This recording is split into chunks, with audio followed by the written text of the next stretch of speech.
నమస్తే, నేను మీ కుప్ప పద్మిని. ఇన్నాళ్ళు మీ సపోర్ట్‌ని నాకందిస్తూ, మీ ప్రేమని నాకందిస్తున్న ప్రతి ఒక్కరికి కృతజ్ఞతలు. ఇప్పుడు చూడబోతున్న ఈ వీడియో కూడా ఖచ్చితంగా మీకు ఉపయోగపడుతుంది. లైక్, షేర్ అండ్ సబ్స్క్రైబ్ చేసి మీ ఇష్టాన్ని అలాగే మీ సపోర్ట్‌ని నాకందించండి. అలాగే ఈ వీడియో పట్ల మీ అభిప్రాయాన్ని కామెంట్ సెక్షన్‌లో కామెంట్ చేసి నాకు తెలియజేయండి. నమస్తే. Welcome to our channel. నేను పద్మిని. ప్రస్తుతంతో పాటు ప్రముఖ ఆధ్యాత్మికవేత్త, వాస్తు జ్యోతిష పండితులు శేషగిరిరావు గారు ఉన్నారు. మాట్లాడదాం. సార్ నమస్కారం అండి. నమస్తే అండి. బాగున్నారండి? బాగున్నామ్మా. మీ సమయాన్ని మాకు ఇస్తున్నందుకు చాలా చాలా కృతజ్ఞతలండి. వెల్కమ్ టు రెడ్ టీవీ భక్తి. Thank you. మన ప్రేక్షకులందరికీ కూడా ఆ భగవంతుని పరిపూర్ణ ఆయుర ఆరోగ్య అవసర్యాలను ప్రసాదించాలని కోరుకుంటున్నాను.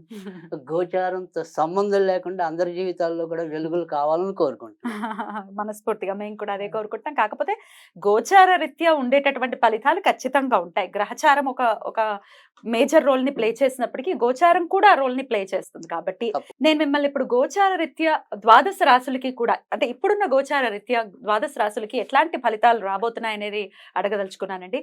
ఒక పక్క శుక్ర కుజ శనులు కలిసి ఉన్నారు కుంభరాశిలో. అలాగే బుధుడు, రాహు అలాగే రవి కలిసి ఉన్నారు మీనరాశిలో. మేజర్ గ్రహాలు అంటే 6 గ్రహాలు ఇంచుమించు ఒకే దగ్గరలో ఉన్నటువంటి పరిస్థితి. ఇట్లాంటి గోచార పరిస్థితులు ఉన్నప్పుడు ద్వాదశ రాశుల మీద ఎలాంటి ఇంపాక్ట్ ని చూపిస్తుంది ఒక్కసారి మీ ద్వారా? తప్పకుండా. అంటే ఇక్కడ మనం ఏదైతే ఇప్పుడు ఈ సంయోగం అంటాం, గ్రహాల సంయోగం అనుకోండి, అది ఒక్కొక్క బిందువులో వారు ఇంకా దగ్గరగా ఉన్నప్పుడు దాని ఫలితం అనేది ఇంకో రకంగా ఉంటుంది. అయితే ఇక్కడ మనం మాట్లాడాల్సింది ఏంటంటే కనుక ప్రతి ఒక్కరి మీద ఒకే రకమైన ప్రభావం అనేది ఉంటుందా అనేది కొంతమందికి వస్తుంది. అంటే ఇప్పుడు సపోజ్ ఒక అశ్విని నక్షత్రంలో పుట్టిన వారు కొన్ని లక్షల మంది ఉంటారు. అవునండి. సో ఈ గోచారాన్ని ఎంత వాళ్ళకి కరెక్ట్ చేయాలి అనేది అందరం మనం నిరంతరం తప్పించే విధానం, ప్రశ్నార్థకమే అది ఎలా ఉంటుంది అనేది. సో ఇక్కడ ప్రత్యేకంగా మనం మాట్లాడుకోవాలంటే కనుక 3 విషయాలు ప్రతి రాశిలో కూడా మున్ముందు, అంటే సమీప ఒక 2-3 నెలల భవిష్యత్తు కనుక తీసుకుంటే కనుక కనీసం ఒక 3 నెలలు వివిధ కోణాల్లో ముఖ్యంగా వచ్చేప్పటికీ ఆరోగ్య సమస్యలు పెరుగుతాయి. ఒకటి ఎవరెవరికండి చెప్తా. సో ఆరోగ్య సమస్యలు అనేది పెరుగుతాయి. తర్వాత ఎవరైతే ఈ కొత్తగా గర్భం దాల్చి ఉంటారో, అంటే రీసెంట్ అనుకోండి, వాళ్ళకి కూడా ఒక్కోసారి గర్భస్రావ ప్రమాదాలు ఉంటాయి. తర్వాత రెండోది, ఎవరికైతే క్షణికావేశం ఉంటుందో ఆ షార్ట్ టెంపర్తో చేసే నేర ఘోరాల సంఖ్య పెరుగుతుంది. సో అందుకని ఖచ్చితంగా ఈ 2-3 నెలలు కూడా ఏ రాశి వారైనా ఎంతో కొంత జాగ్రత్త తీసుకోవాలి. స్ట్రెస్ఫుల్ లైఫ్ ఉంటుంది 2-3 నెలలు. 2-3 నెలలు. సో అది ఎలా ఉంటుంది అనేది ఒక్కొక్క రాశిని బట్టి చెప్దాం. తప్పకుండా. ధనుసు రాశి వారికి ఎలా ఉండబోతోంది? రైట్. ఇప్పుడు ప్రస్తుతం మనం చాలా బాగుండే రాశులుగా చెప్తున్న దాంట్లో ధనుర్రాశి కూడా ఒకటి. ఎందుకు ఇది ధనుర్రాశికి మంచిది అంటే కనుక, ఇక్కడ ఏదైతే రాశ్యాధిపతి ఉన్నాడో ఆయన పంచమంలో ఉన్నాడు, అంటే బుద్ధి ప్లేస్లో ఉన్నాడు. తర్వాత రెండోది వచ్చేప్పటికి ఏంటంటే, ఇప్పుడు ప్రస్తుతం మనకి ధన స్థానంలో ఉన్నాడు కుజుడు ఓచలో. ఖర్చులు ఉంటాయి. ఓచలో ఉన్నప్పటికీ కూడా ఖర్చులు ఉంటాయి, కానీ ధనం ఉంటుంది బాగా. తర్వాతకి వచ్చేప్పటికి మనకి ఈ 16-15 తారీఖుల్లో ఇంచుమించుగా కుజుడు మళ్ళీ మారుతాడు కదా. ఆ మారినప్పుడు సహాయకారకుడు అవుతున్నాడు. కుజుడు 3 ఇంట్లో ఉంటే మేలు చేస్తాడు. అవునా?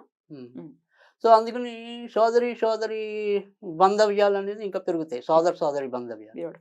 సో అందుకని రక్త సంబంధికులతో లేదా వీళ్ళకి ఏదైనా సహాయాలు లభించవచ్చు. తర్వాత వచ్చేప్పటికి ఏంటంటే, ఎప్పుడైతే మరి రవి కూడా వీరికి ప్రస్తుతం చతుర్థంలో ఉండటం అనేది ఉంది కనుక, ఆ చతుర్థం నుంచి బుధుడు వెళ్ళిపోతాడు ఇప్పుడు ప్రస్తుతం ఉన్న దాని నుంచి. ఆ బుధుడు ఎప్పుడైతే అక్కడ పంచమ స్థితికి మేషానికి వస్తాడో అప్పుడు వీళ్ళకి ఇంకా మరిన్ని కొత్త అవకాశాలు వస్తాయి. సో ఆ కొత్త అవకాశాలు వచ్చినప్పుడు అవకాశాలు సద్వినియోగం చేసుకోవటంలో ఈసారి వీళ్ళు కొద్దిగా తెలివి ప్రదర్శిస్తారు ధనుర్రాశి వాళ్ళు.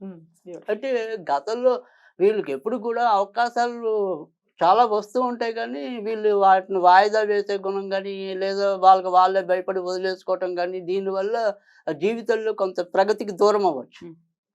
కానీ ఇప్పుడు అన్ని గ్రహాలు వీరికి కొద్దిగా సహకారం అందించే రీతిలో రావటం వల్ల వీరిలో ఉండే ప్రజ్ఞాపాఠవాలు అనేది 10 మందికి తెలుస్తాయి.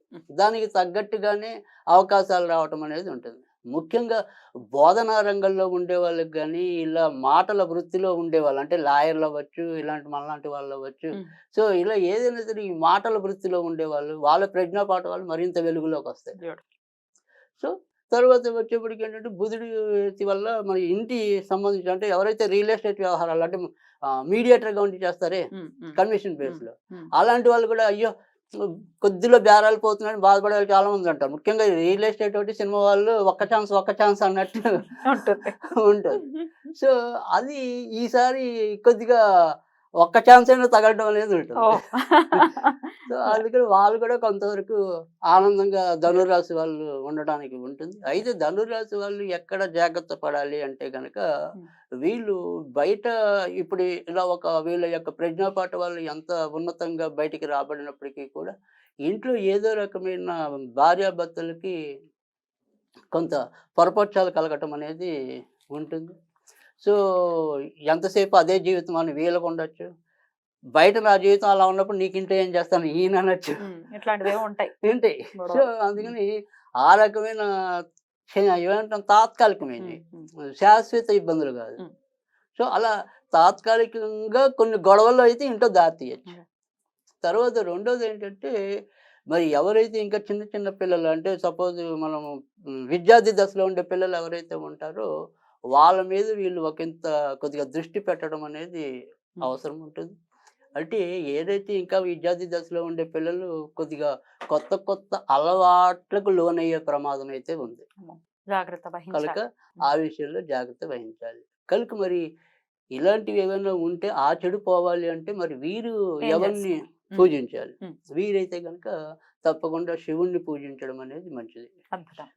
సో ఇక్కడ శివుణ్ణి పూజించడం అంటే సరే అందరికీ తెలిసినట్టు అభిషేకం చేస్తారు, ఇంకోటి సరే ఇవేం చేయదు అనుకుంటే కనుక తేలిగ్గా అయిపోయే పని రోజు కూడా ఇంత పెరుగన్నం నివేదన చేయడం శివుడికి. దాన్ని మనం దద్దోజనం అలా వేసినా పర్వాలేదు, లేదు ఉత్తి పెరుగన్నంలాగా పెట్టి చేసినా పర్వాలేదు. సో అలా పెట్టడం అనేది ఒకటి. సరే ఇందాక నేను చెప్తున్నా రెండింటికి కూడా ఇది కాకపోతే అది, అది కాకపోతే ఇది. సో ఇలా ఒకవేళ మనకి చేత కాదు అనుకుంటే కనుక మరి వీళ్ళు ఏం చెయ్యాలి అంటే కనుక తప్ప చాలా బ్యూటిఫుల్ గా ఎక్స్ప్లెయిన్ చేశారు. డెఫినెట్ గా ద్వాదశ రాశులకి కూడా ఈ గోచార రీత్యా వచ్చేటటువంటి ఫలితాలు ఎలా ఉంటాయి అనేది తెలియజేశారు. అలాగే రెమెడీస్ కూడా చెప్పారు, రాశి వైజ్ కూడా చెప్పారు. కాబట్టి అందరికీ కూడా ఈ 2 నెలలు చాలా బ్యూటిఫుల్ గానే వెళ్ళాలని మనస్ఫూర్తిగా వెళ్ళాలని మనకు కూడా కోరిక. తప్పకుండా మీ సమయం ఇచ్చి మాకు ప్రిడిక్షన్స్ ని తెలియజేసినందుకు చాలా చాలా కృతజ్ఞతలండి. నమస్కారం. Thank you.